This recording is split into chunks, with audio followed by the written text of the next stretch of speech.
I get asked all the time about the brushes that I use in Procreate, which is the iPad app that I use to draw everything for my art business. In order to develop my personal artistic style that I have used and applied to all of my artwork, I not only use Procreate and have developed sort of elements that I use and composition styles that I like, but I also have customized the brushes that I actually use in Procreate itself to draw each stroke when I'm creating a new piece. So I'm going to show you which brushes I like and how I have customized them to fit exactly the needs that I have in my personal style when drawing on Procreate.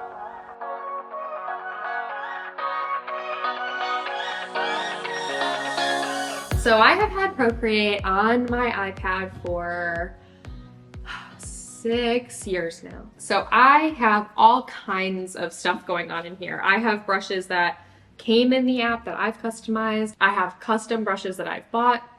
I have custom brushes that I bought and then customized myself. There's a lot going on in here, but I want to show you some of my favorite brushes. I really like the blotchy brush. So she is very fun because it has like a watercolor texture to it, and you can see that when you put more pressure versus less pressure, it changes the brush a lot. It also tapers off at the end, and it has some streamline built in to smooth out the brush. And then another feature of this brush is layering, so it gets a lot darker when you layer two strokes on top of each other, or 3, 4, 5. Just keeps getting darker like watercolor would. So that is like a super fun, like realistic, true to life somewhat feature of this brush. So whenever I'm doing anything watercolor, I generally like to use this brush. And it has like a built-in texture that looks kind of like paper and like a nice little ink bleed edge. But I want to show you how these brushes get customized. So like I mentioned, this one has a built-in texture, and you can edit that if you would like to.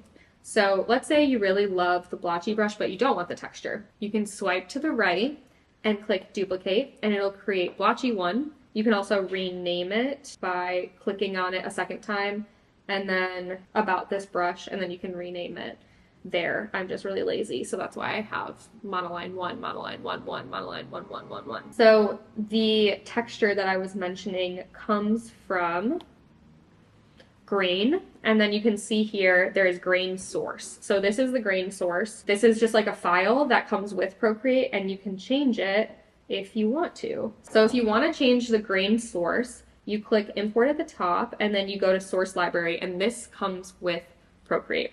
You don't have to upload anything. And there's a million different options in here. There's like a geometric version, there's dots, there's just a lot to work with. Like you could explore in here for ages and not run out of fun different options to tinker with. So that's a really fun thing that you can combine with other features of Procreate brushes.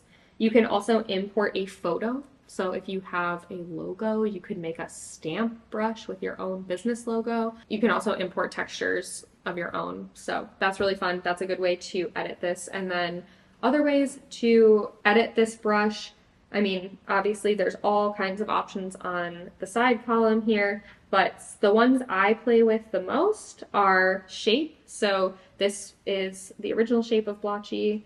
This also has a source library you can go through, and you can choose like, you know, a completely different texture for it, which will affect how the brush shows up. And again, there's just tons of options for that one. You can change the scatter, which will alter how the source shape kind of repeats as you drag your pen across the screen. There's also like jitter, and that one will kind of scatter the source grain when you draw your stroke across the screen. Taper is one that I mess with all the time. So obviously it's pretty easy to use and understand. Like you just adjust these dots here, and that affects at what point relative to the end of the stroke that the line thickness begins to taper off. Another thing that I do mess with a lot is the Apple Pencil pressure. So if you want to not have any pressure affect the width of the line, that you're drawing, you can adjust that in the pressure slider. Do I even need these? Not really, not really. I mentioned this in my previous video, but something I'm constantly toying with is the streamline. So that is under stabilization. So those are the customizations that are generally my go-tos. There's also a ton of tutorials out there about like making your own brushes and like adjusting these customizations in different and creative ways, but those are the ones that I most commonly use because they help me sort of achieve the end result in my art that I'm looking for. So I had a question about my favorite calligraphy brush and watercolor brush. So my favorite watercolor brush is Blotchy, and I just like the texture on that one. I think it's super easy to use, beginner friendly, big fan of that one. My favorite calligraphy brush is also in the calligraphy collection of native Procreate brushes, and it is called Script. So I have actually modified this brush to my own preferences to adjust the taper a little bit because it does taper a lot. It's a little bit unstable, as you can see.